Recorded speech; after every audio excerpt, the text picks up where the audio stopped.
ଜୀବନରେ ବଞ୍ଚିବା ସହଜ ହୋଇନଥାଏ। ବିନା ସଂଘର୍ଷରେ କେହି ମହାନ ହୋଇନଥାଏ। ଯେ ପର୍ଯ୍ୟନ୍ତ ପଥରରେ ହାତୁଡ଼ିର ପାହାର ବାଜି ନାହିଁ, ସେ ପର୍ଯ୍ୟନ୍ତ ପଥର ବି ଭଗବାନ ହୋଇନାହିଁ। ଯେତେବେଳେ ତୁମେ ଜନ୍ମ ନେଇଥିଲ, ସେତେବେଳେ ଏ ଦୁନିଆ ହସୁଥିଲା, ତୁମେ କାନ୍ଦୁଥିଲ। ଜୀବନରେ କିଛି ଏମିତି କାମ କରିକି ଯାଅ, ଯେତେବେଳେ ତୁମେ ଏ ଦୁନିଆ ଛାଡିକି ଯିବ, ସେତେବେଳେ ଏ ଦୁନିଆ କାନ୍ଦୁଥିବ, ତୁମେ ହସୁଥିବ। ଯେ ପର୍ଯ୍ୟନ୍ତ ତୁମେ ନିଜ ସମସ୍ୟା ଓ ଅସୁବିଧା ପାଇଁ ଅନ୍ୟକୁ ଦୋଷ ଦେଉଥିବ, ସେ ପର୍ଯ୍ୟନ୍ତ ନିଜ ସମସ୍ୟା ଓ ଅସୁବିଧା ଠାରୁ ଦୂରେଇ ରହିପାରିବ ନାହିଁ। ଆଉ ଯେଉଁଦିନ ନିଜ ସମସ୍ୟା ଓ ଅସୁବିଧା ପାଇଁ ନିଜକୁ ଦୋଷ ଦେବ, ସେହିଦିନ ହିଁ ତୁମ ସମସ୍ୟା ଓ ଅସୁବିଧା ତୁମଠାରୁ ଦୂରେଇ ଯିବ। ଜୀବନରେ କଠିନ ପରିସ୍ଥିତି ଓ ଦୁଃଖ କଷ୍ଟ କେବେ ଆମକୁ ବର୍ବାଦ କରିବା ପାଇଁ ଆସିନଥାଏ, ବରଂ ଆମ ଭିତରେ ଥିବା ଶକ୍ତି ଓ ସାମର୍ଥ୍ୟକୁ ବାହାର କରିବା ପାଇଁ ଆମକୁ ସାହାଯ୍ୟ କରିବା ପାଇଁ ଆସିଥାଏ। ଏ ଦୁନିଆରେ ଅସମ୍ଭବ ବୋଲି କିଛି ନାହିଁ। ଆମେ ସେ ସବୁ କରିପାରିବା ଯାହା ଆମେ ଚିନ୍ତା କରିବା। ଆମେ ସେ ସବୁ ଚିନ୍ତା କରିବା ଯାହା ଆମେ ଆଜି ଯାଏ କରିନାହାନ୍ତି।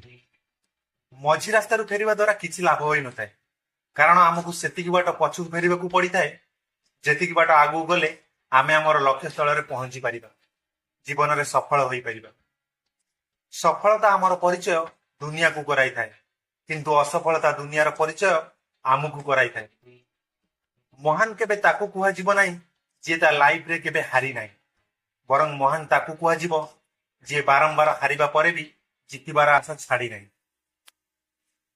ଯଦି ତୁମେ ସମୟ ଥାଉ ଥାଉ ନିଜ ଭୁଲକୁ ସ୍ୱୀକାର ନ କର, ତେବେ ତୁମ ଦ୍ୱାରା ଆଉ ଏକ ଭୁଲ ଜନ୍ମ ନେବ, ଯାହା ଦ୍ୱାରା ତୁମେ ଜୀବନରେ କେବେ କିଛି ଶିଖିପାରିବ ନାହିଁ, ଜୀବନରେ ଆଗକୁ ବଢିପାରିବ ନାହିଁ।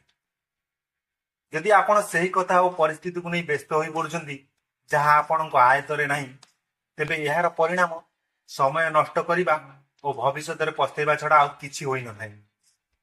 ଯଦି ଆମେ ଚାହିଁବା, ଆତ୍ମବିଶ୍ୱାସ ଓ ପରିଶ୍ରମ ବଳରେ ଆମର ଭବିଷ୍ୟତ ଲେଖିପାରିବା। ଯଦି ଆପଣ ଏହା ନ ଚାହିଁବେ, ତେବେ ପରିସ୍ଥିତି ଆପଣଙ୍କ ଭବିଷ୍ୟତ ଲେଖିଦେବ। ସ୍ୱପ୍ନ ତାହା ନୁହେଁ ଯାହା ଶୋଇବା ପରେ ଆସିଥାଏ, ସ୍ୱପ୍ନ ତାହା ଅଟେ ଯାହା ଆମକୁ କେବେ ଶୋଇବାକୁ ଦେଇନଥାଏ। ବିଶ୍ୱାସ ଏକ ଏମିତି ଶକ୍ତି ଯାହା ପଥରକୁ ଭଗବାନ ବନେଇ ଦେଇଥାଏ, କିନ୍ତୁ ଅବିଶ୍ୱାସ ଏକ ଏମିତି ଶକ୍ତି ଯାହା ଭଗବାନ ତିଆରି କରିଥିବା ମଣିଷକୁ ପଥର କରିଦିଏ।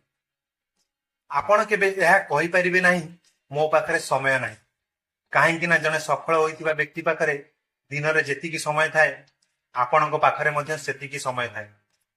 କୌଣସି ଲକ୍ଷ୍ୟ ମଣିଷର ସାହସ ଠାରୁ ବଡ ହୋଇନଥାଏ। ଜୀବନରେ ହାରିଥାଏ ସିଏ ଯିଏ କେବେ ହୃଦୟରୁ ଲଢି ନଥାଏ। ଜୀବନରେ କିଛି ଏମିତି କାମ କର ଯେମିତି ଲୋକମାନେ ତୁମକୁ ଗେଷ୍ଟ ନୁହେଁ, ଚିଫ୍ ଗେଷ୍ଟ ଭାବିକି ଡାକିବେ। ଯଦି ମୋ କଥା ଆପଣଙ୍କୁ ଟିକେ ବି ଭଲ ଲାଗିଥିବ, ତେବେ ଚ୍ୟାନେଲକୁ ସବସ୍କ୍ରାଇବ କରି ସପୋର୍ଟ କରିବେ।